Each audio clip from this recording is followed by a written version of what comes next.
Okay, so we're going to get started. Again, thank you very much for being here with us. We will be talking today about some new materials that were created for the VR Youth Techs with their work with the STAR program.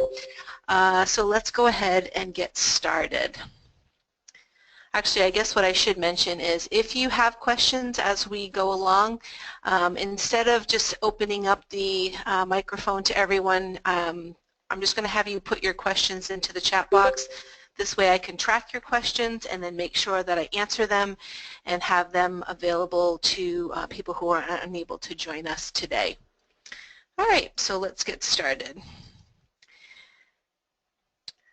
So as you may remember, there was a request for a program to be developed, a presentation to be developed for the STAR program. That was developed, and I believe it was sent out to all of you who we have on the email list. So if you didn't get that, I will be sharing with you where these materials are. Excuse me. I do want to also note that there was a correction made on slide 10, and Carol, thank you very much for helping with that. I even had two people check it, and your brain works in funny ways. So thank you very much. Just make sure that when you are using the presentation that you use the most recent one, not the one that was sent out in the email. You can use the one that will actually, well, that is up on the SharePoint page. Okay, let's go on. In addition, there was a request for a script to be developed. I do want you to know that that script has been developed and is included in the materials on the SharePoint. Although I did write it all out for you, it basically covers all of the major points. It is only meant to be a guide. I want you to feel free to modify it as you see fit based on your personality and how it is that you feel more comfortable. But again, you want to make sure that the script does include the points that are covered in the one that I provided you. We want you to have it to be yours, but again, cover the material it needs to. I want you to remember, please, that first impressions matter. For many of these students, it will be their very first impression with vocational rehabilitation. Most of them will be very nervous, probably way more nervous than you. So just relax, smile, show the student and his or her family that you are friendly, that we are here for them. We're here to help them reach their goals, meet their needs, and maybe some of the scary things that they've heard in the past those concerns or those fears can all be alleviated with that first interaction that you have with that student and family. And most importantly, have fun. This is a great time in students' lives. Many of them, as I mentioned when we were out doing our visits, have seen failure lots of times. And this is our opportunity to show them success and show them what it is that they can do and really start to see those successes that will bring them to better places in their lives. So we have that opportunity to do that, so have fun with them. In addition, I took it upon myself to create a STAR participant service request form. And basically all this is, it is a guide for you to use, the VR Youth Techs to use while you're meeting with the student. So as you go through the script, there are places where you are going to be talking about the services and then asking students if this is a service that they want. And if so, you would then review the providers and then provide the student the option to make those choices. So this guide that I have for you is just something for you to be able to make notes on so that when you go back after the meeting to input this information, you have it there available to you. You may choose to do it right there in the STAR application, although I don't know if I would necessarily recommend that, considering there's going to be a lot of questions and so on and so forth from students and families. It might just be easier for you to have something to jot this down, and instead of just using a note page, you have something kind of formal to use. Again, you are more than welcome to modify this if it is something that you want to use. If you don't like the format, go for it. It's just something that I designed for you that you have as an option. Note that the self-advocacy is intentionally on the back side of the sheet, and that is done only because we're not offering self-advocacy right now. But once that is added, then obviously you're going to want to show the back side of the page. But for now, either just print off page 1 or just show the student and family page 1. Okay, the next 3 slides I'm going to be covering the VR youth techs that are identified in each area.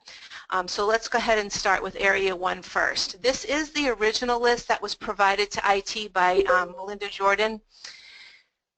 All of these, the VR youth techs have been identified in the STAR application. If anyone is missing from this list, so if you're on this call and you're saying, hey, my name isn't on there, there will need to be an IT user request form that's completed, and what I've done is I provided you the link. So unit supervisors, you're going to need to fill this out, or actually the VRU techs can fill it out and the supervisors will have to sign approval for this. But again, don't feel frustrated or upset that your name is not on this for Area 1 or Area 2. It's just this was the original list. And unit supervisors, if you notice that there is someone on the list who is no longer a VRU tech, maybe they've left or it's been decided that they aren't going to take on this role, please let me know so that I can change this. I've kept this system, I've kept this in my record, so I have that. The other thing that you notice, or you will notice, in the unit column, it's blank. So that was not provided to us. I will be sending a follow-up email after this call with the materials, but also asking unit supervisors to please complete the unit for each of the VRU techs. I need to hold on to this in case I get any calls from parents who need to know who their VRU tech is in a specific area, specific unit. I know who to have them go to, so just keep that in mind. Okay, so this is Area 1 and 2.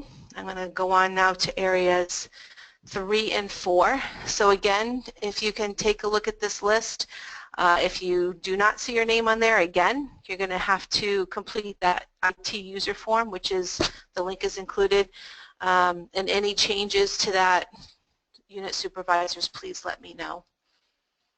And then we'll go on to Areas 5 and 6. Same thing.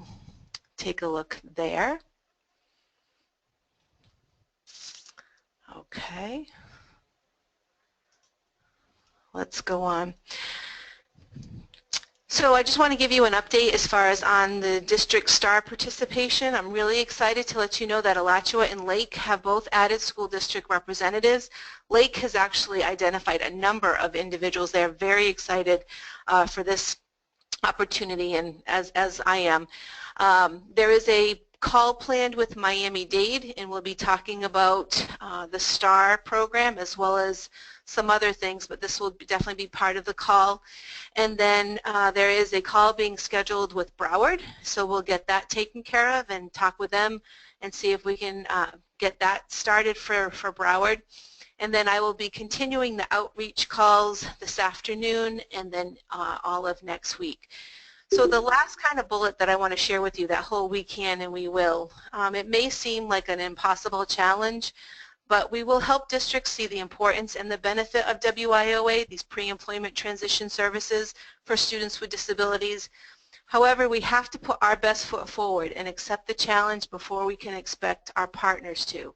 We have to be positive, we have to be strong, and we have to be willing to take on this challenge. And it's not something that anyone is asking anyone to do alone. We're here together, and I am here for you. So if there are challenges, if there are concerns, if there are things you need, I'm here to help you by providing those things for you. The next thing I'd like to share with you is that all of the resources that have been developed for the VR staff are now up on our VR iNet. So if you can see on your screen here, to get to this page, you want to go to the VR iNet page, Field Services, Transition Youth, and then STAR. So when you click on that STAR, you'll see there are a number of folders there. Just so you know, the Q&A documents are the ones that have been completed from the questions from the demo, the STAR demo, as well as our session that we did last week, and any calls that have come in or emails. So those have been uploaded, and what I will do is each time we meet, I will create that question and answer, and I will upload that with a different date so you know that each one is new. There also be their meeting resources materials, and in this folder there's the STAR presentation for students and families, the STAR script which I mentioned, and then the STAR participant service request document that I created. The supplemental pre-employment transition service materials, in there is your pre-employment training for VR youth techs. There's the self-advocacy curriculum expectation document, and then also the self-advocacy mock interview rubric. I will be, as I mentioned last week, doing a training on the on self-advocacy when all of that gets approved and put into RIMS, but we're not there yet. The TA session agendas, I didn't have one for last week, but there is one for this week, and I will again have that updated each time we meet. And then the webinar recording, so one of the 4 STAR demos are in there, so if you need to go back and take a look at that. There's also the VR Youth Tech TA session from last week that is included, and then this webinar, well, it's not really a webinar, but this session will also be uploaded for you, so you have this to refer back to. Also note the user guides. Although these user guides are available on the STAR application, I did want to have everything in one central location for you. And you'll notice these user guides are not only for us, there's also user guides for the school districts. So if you have anyone, and again, the VR Youth Techs, we're hoping that you can, be that local level TA person for the school districts, that if they have any specific questions that they do address to you, you have the user guides to refer back to. But again, you don't have to do that. You can always send them my way if that's something that you need. And as I mentioned earlier, all of this stuff, as soon as new things are made or as new Q&A documents are created, any new PowerPoints or webinars, the recordings will all be uploaded as they are done. So really try to keep you guys up to date on what's going on. So now it's the time for the questions and answers. This is where I want to hear from you. What are some things that you're experiencing, questions that you have, and what can I do to help? So if you can go ahead and put your questions into the chat box. I'm going to go back up and see if any have come in. Okay, the first one, how much case noting are we expected to do, if any? I would assume any referrals that are sent to vendors should be documented as usual, but how much in-depth do youth techs need to go with documentation? Sorry, I'm trying to get used to my glasses here. As far as notation goes, really you're going to be getting the reports from the vendors, and students, you'll notice in the script as well as the presentation that it's an expectation that students be in contact with you. If things are going well, all you have to, what I would do is just document that you got a phone call from the student, everything's going well. If there's any concerns, document that what the concerns are. Having a conversation with the student maybe about needs. If you have to then, or when you then kind of share those concerns.